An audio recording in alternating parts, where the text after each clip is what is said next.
You know, when we're programming, making a copy of an object seems so simple, right?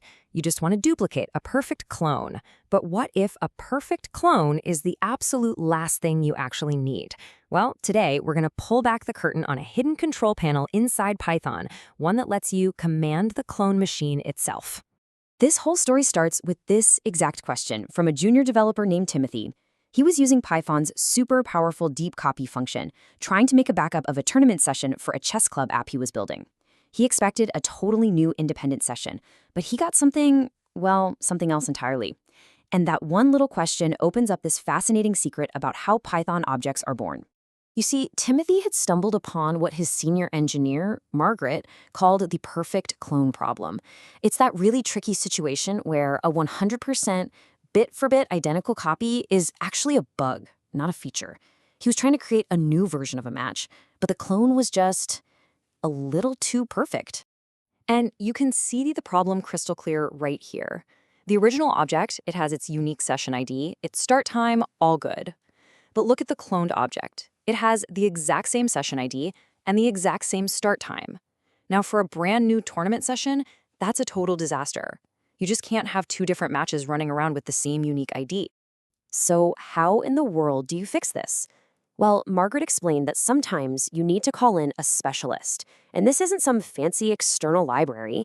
It's a special method you build right into your own class. Its name is __deepcopy_, or, as you'll often hear it, dunder deepcopy, because of those double underscores. So here's how it works, and it's pretty clever. When you call copy.deepcopy on one of your objects, Python first kind of taps it on the shoulder and asks, hey, do you have your own deepcopy method, your own set of instructions?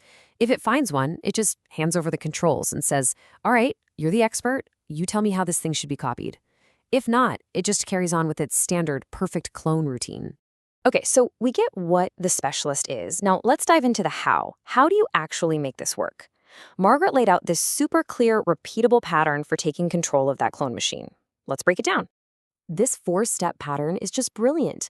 First, you create a blank slate, a totally new, empty version of your object.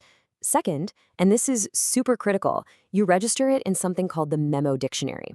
We'll get back to that in just a second. Third, you let Python's own deepcopy do the heavy lifting for all the stuff you do want to be identical.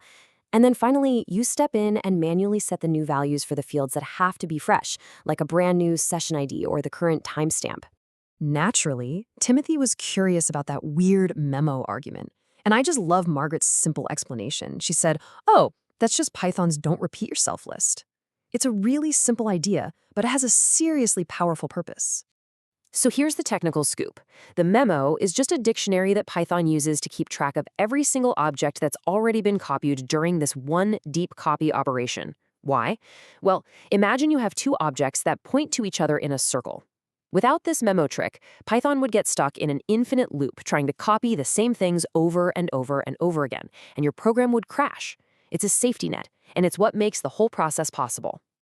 And this is where the idea gets really, really powerful. Because by implementing this specialist method, we're fundamentally changing our relationship with the whole copy process. We're moving way beyond a simple static clone, and we're creating something much more meaningful. This was Timothy's big aha moment.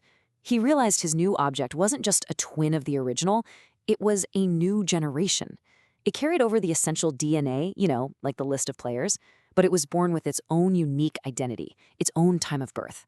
And this shift in thinking from a copy to a descendant is absolutely brilliant.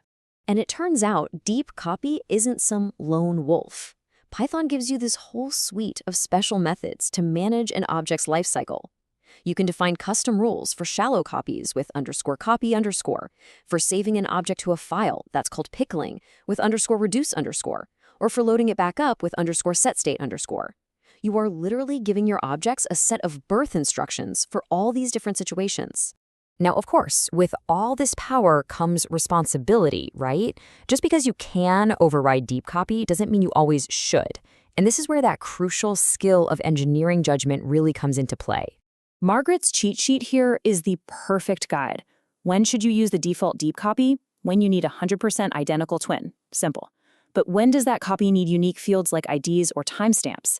That's when you bring in your custom __deep_copy___ specialist. And those other methods like __copy, or __reduce__, they're there for their own very specific jobs like shallow copies or serialization. But here is probably the most important piece of advice in this whole explainer. If you only need this custom cloning behavior once in a while, please don't use the specialist method.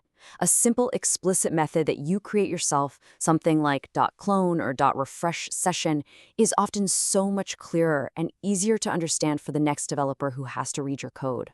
So here's the bottom line. You only reach for the deep copy specialist when you want to establish a new global standard for your class. You're making a big statement.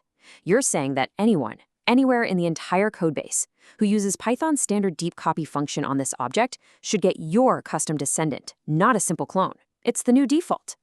So this leaves us with a really fascinating question to think about. We've gone from seeing objects as these static buckets of data to seeing them as almost living things with their own birth instructions. You have the power to decide what it means for your objects to be copied, to be saved, to be reborn. The real question is, what will you teach them?